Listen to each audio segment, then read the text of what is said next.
दोस्तों, आज हम आपके लिए बहुत ही शानदार कहानी लेकर आए हैं जिसका नाम है करुणा की शक्ति। गौतम बुद्ध की एक प्रेरणादायक कहानी। आध्यात्मिक नेताओं के विशाल परिदृश्य में कुछ नाम गौतम बुद्ध जितनी गहराई से गूंजते हैं। उनके जीवन, शिक्षाओं और कहानियों ने अनगिनत आत्माओं को शांति, ज्ञान और आत्मज्ञान की ओर निर्देशित किया है। उनकी यात्रा की कई कहानियों में से एक करुणा की परिवर्तनकारी शक्ति के प्रमाण के रूप में सामने आती है। अंगुलीमाल की कहानी, डाकू से शिष्य तक। बहुत समय पहले भारत के घने जंगलों में अंगुलीमाल नाम का एक कुख्यात डाकू रहता था। उसके नाम से यात्रियों के दिलों में दहशत फैल जाती थी, क्योंकि वह क्रूर और खून का प्यासा माना जाता था। अंगुलीमाल ने एक अंधेरी प्रतिज्ञा ली थी, 1000 लोगों को मारने के लिए, और प्रत्येक जीवन के लिए वह अपने शिकार की एक उंगली को अपने गले में माला के रूप में पहनेगा। इस भीषण आभूषण ने उन्हें अपना नाम दिया, जिसका अर्थ है उंगलियों की माला। अंगुलीमाल का आतंक का शासन अनियंत्रित रूप से जारी रहा और उसके पीड़ितों की संख्या बढ़ती गई। स्थानीय ग्रामीण भय से स्तब्ध थे और यहाँ तक कि राजा के सैनिकों ने भी जंगल में जाने की हिम्मत नहीं की। डाकू प्रकृति की एक शक्ति, अछूत और अजेय बन गया था।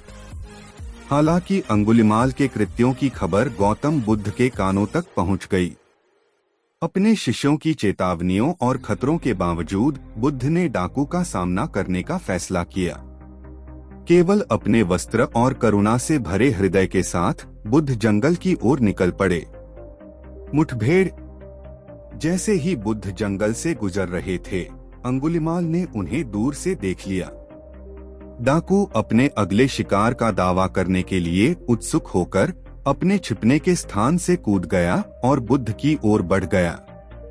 उसे आश्चर्य हुआ, चाहे वह कितनी भी तेजी से दौड़े, वह बुद्ध को नहीं पकड़ सका, जो शांति और शांति से चल रहे थे। निराश और बेदम अंगुलीमाल चिल्लाया, रुको भिक्षु, रुकना। बुद्ध उसकी ओर मुड़े और उत्तर दिया, मैंने रोक दिया है अंगुलीमाल।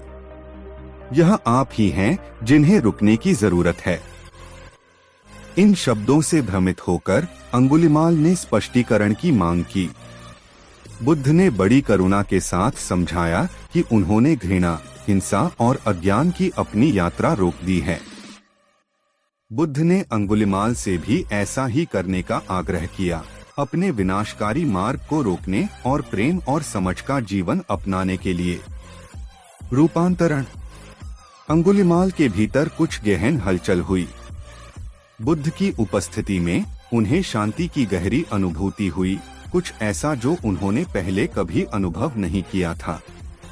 जिस क्रोध, घृणा और हिंसा ने उसे प्रेरित किया था, वह अचानक निरर्थक लगने लगा। अंगुलीमाल पश्चाताप से अभिभूत होकर बुद्ध के चरणों में गिर गया और क्षमा मांगी। बुद्ध ने हर किसी में अच्छाई की क्षमता को पहचानते हुए अंगुलीमाल को अपने शिष्य के रूप में स्वीकार किया। उस दिन से अंगुलीमाल ने अपने हिंसक तरीकों को त्याग दिया और अपना जीवन धर्म के मार्ग पर चलने के लिए समर्पित कर दिया। वह शांति और ध्यान का जीवन जीते हुए एक भिक्षु बन गए। चुनौतियों का सामना करने के बावजूद लोग उससे डरते थे और उसके अतीत के लिए उसका तिरस्कार करते थे। अंगुलीमाल अपने नए रास्ते पर दृढ़ रहा।